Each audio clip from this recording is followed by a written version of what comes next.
समस्त देशवासी, प्रदेशवासी और वागड़ वासियों को स्वतंत्रता दिवस की हार्दिक बधाई एवं शुभकामनाएं।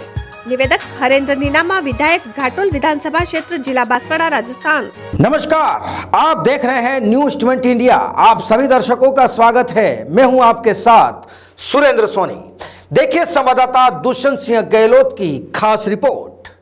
अब यूं तो सब जानते हैं कि सियासत आखिर क्या क्या गुल खिला सकती है, और अगर ये बात राजस्थान की राजनीति की करें तो जनाब यहां तो हैरान करने वाले मसले नजर आते हैं। अक्सर यूं तो नेताओं को आवाम चिकना घड़ा कहती है और बचपन से ही सुनते हुए आए हैं, लेकिन कसम से हकीकत भी कई दफा ऐसी ही तस्वीरों से रूबरू करवा देती है। जनाब राजस्थान में यूं तो हर सियासी पार्टी में अंदरूनी कलह का दौर जारी है, लेकिन बात करें सत्ता में सीन कांग्रेस की तो अब तो हमारे इन साहब के अपने भी कुछ भी कहकर पल्ला झाड़ रहे हैं। लेकिन इतना जरूर जान लीजिए कि बात दूर तलक भी जा पहुंची है।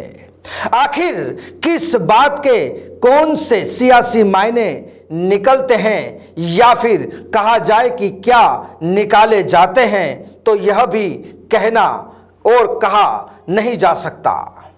अब काफी लंबे वक्त से इन दोनों साहब के बीच सियासी तकरार और शीत युद्ध का दौर जारी है। यूं तो इनके हाथ मिलाने के लिए 250 किलोमीटर से बड़े मुखिया के आदेश के बाद कुछ साहब भी राजस्थान का दौरा और पग फेरे कर चुके हैं। आना जाना कई दफा हुआ, लेकिन नतीजे ढाक के तीन पात।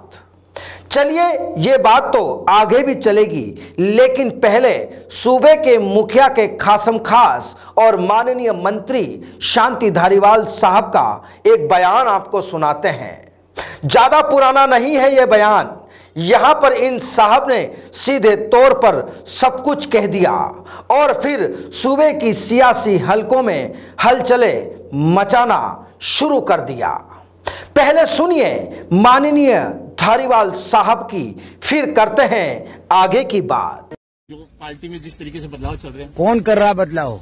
जैसे अभी माकन जी आए हुए हैं, कौन कर रहा बदलाव? जैसे चर्चा आ रही है, यहाँ तो अशोक गहलोत ही है जो कुछ है। जो तो सुना आपने माननीय धारीवाल साहब को।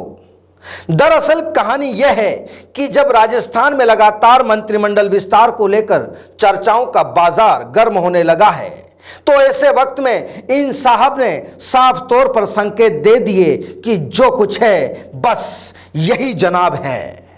अब साहब सवाल ये भी उठने लगे हैं कि फिर जयपुर से दिल्ली इन साहब के जो चक्कर लग रहे थे उनका क्या? अब उनके इस बयान के बाद इन जनाब की पेशानी पर पसीना आ गया, लेकिन कहते हैं कि सियासत में कब क्या हो जाए कुछ भी कहा नहीं जा सकता और ना ही कोई जानता है। अब कहानी यही खत्म नहीं होती, क्योंकि कहानी तो अब शुरू होती है। अब जब धारीवाल साहब ने गहलोत को ही सब कुछ करने का कह दिया, तो यह बात दिल्ली तलक भी जा पहुंची और यहां चक्कर लगा रहे थे उनका भी दिमाग चकराने लगा। लेकिन खेला हो गया जनाब, और इनकी मिसाल भी सामने आ गई। चलिए एक बार फिर आपको सुनाते हैं उन्हीं साहब को जिन्हें आपने कुछ देर पहले सुना था। बस यहां सुर बदल गए, कहानी बदल गई और बदल गए अंदाज। क्या मंत्रिमंडल विस्तार में गहलोत जी की चलेगी आला कमान के दिन में? ऐसे क्या कर रहे हैं आप बताओ किसकी चलेगी? आपने कहा है कि आला कमान का मार्गदर्शन होगा। आप बताओ, आला कमान तो आला कमान है, आला कमान का तो हर हुक्म मानना पड़ेगा। तो समझ आ गई होगी आपको पूरी सियासी कहानी कि आखिर कब जब बड़ों का डंडा पड़ता है तो बहुत कुछ बदल जाता है। बयान बदल जाते हैं, अंदाज बदल जाते हैं, और तो और आगे की प्लानिंग भी पलट जाती है। लेकिन इतना यकीन मानिए कि राजस्थान कांग्रेस के सियासी की जो खिचड़ी पक रही है उसमें कई लाजवाब स्वाद होंगे, और फिर जो उसकी तस्वीर होगी वह भी आने वाले वक्त में हर किसी को हैरान कर सकती है। Bureau report, news 20 India.